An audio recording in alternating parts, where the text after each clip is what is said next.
नमस्कार, आप देख रहे हैं सी न्यूज भारत। मैं हूं आपके साथ स्नेहा सिंह। वक्त हो गया है न्यूज आर का।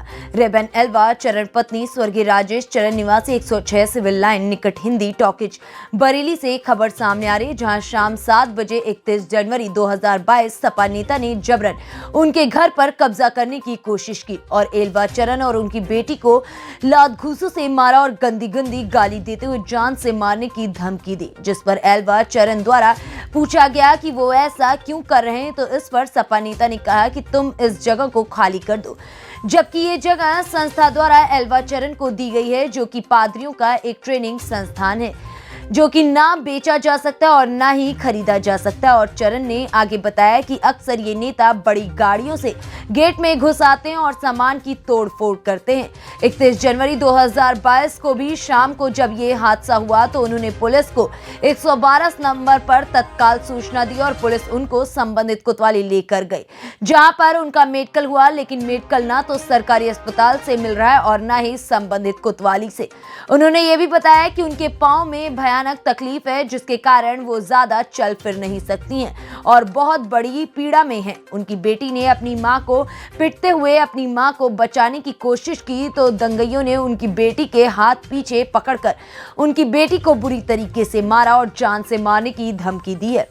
अब सवाल ये उठता है कि अगर इस तरह बिना सरकार बने सपा नेता कहर बर पाएंगे तो सोचिए सरकार बनने के बाद ये नेता किस हद तक जा सकते हैं।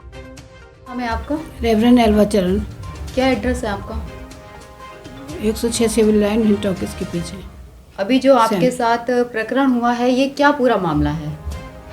पूरा मामला इस तरह से है कि जैसे कुछ लोग जो माफिया टाइप थे वो आते जाते थे, लेकिन 31 तारीख को शाम को 7 सवा 7 बजे का ये वाक़या है कि वो लोग आए और हम लोग अपने अपने रूम में थे।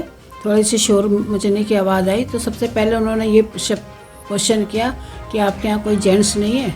हमने कहा नहीं, क्योंकि कोई नहीं था, हम माँ बेटी अकेले थे। और उसके बाद वो चिल्लाने लगे, ये हटाओ वो हटाओ। हमने आपसे कह दिया कि हमने कहा आप थोड़ा सा इतला करके आते तो आपको ये जगह जो है साफ़ मिल जाती, हमारा जो सामान है हम हटा देते। तो बोले हमारी चीज़ है ये और हम ही आपसे पूछ के आए।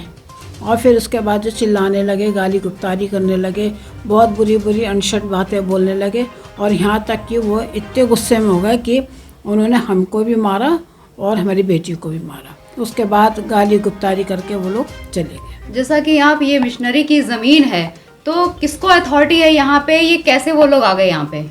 अब हम लोगों को ये नहीं मालूम किसने ये अथॉरिटी दी है, लेकिन वो ये दिखा रहे हैं क्योंकि वीडियो में साफ दिख रहा है कि उन्होंने कहा है कि हमें ये अथॉरिटी जो सेमिनरी के प्रिंसिपल हैं HB राम, उन्होंने हमें ये अथॉरिटी दी है कि हम यहाँ पर, ये हमारी प्रॉपर्टी है, हम यहाँ पर कभी भी आ सकते हैं। और वो जब भी आते हैं, दिन में कभी नहीं आते, रात में ही बड़ी बड़ी गाड़ियाँ लेके 4 5 6 गाड़ियाँ लेके गेट से लेके वहाँ हम लोग के आंगन तक पूरी गाड़ियाँ खड़ी करते हैं। और अकेले नहीं आते हैं, करीब 40-50 लोगों के संग, हथियार के संग, पिस्टल के संग आते हैं, ताकि अब ये नहीं मालूम वो हम लोग को डराते हैं या क्या है, लेकिन इस तरह से वो आते हैं। जैसा कि आप कौन है?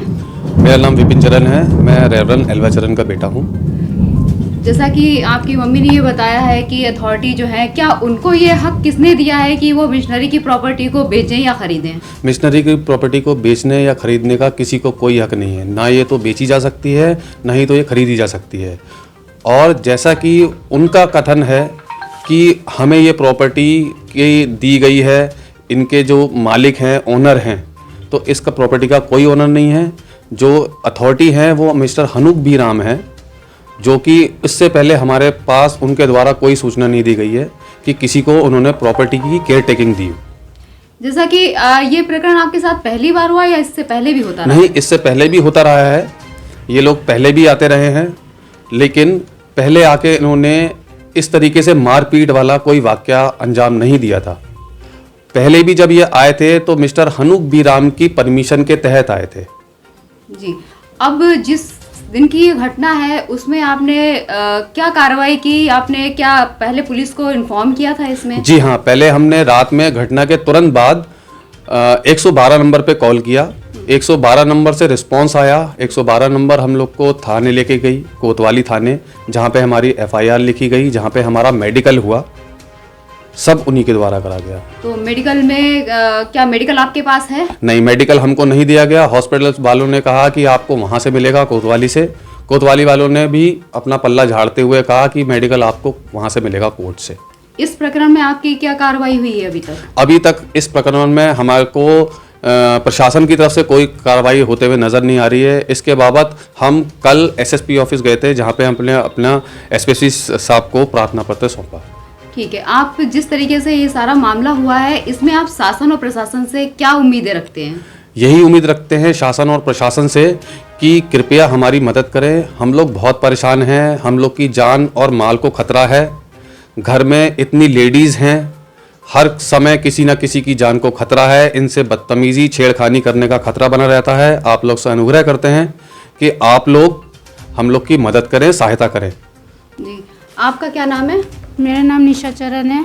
मैं रेवरेंड एल्वा चरण की बेटी हूँ। क्या आपके साथ भी किसी भी तरीके की अभद्रता की गई या मारपीट की गई है? हाँ, मेरे साथ भी मारपीट। पहले वो लोग मेरी मम्मी को मारने लगे। जब मैंने अपनी मम्मी को बचाया तो उन्होंने मेरे माथे पर मारा, पीठ में घूंसे और लाते मारे और मम्मी को धक्का दिया। जब मैंने अपनी मम्मी को बचाने की कोशिश करी तो उन्होंने पीछे से कुछ मेरे सर में इस जगह पर भी मारा है।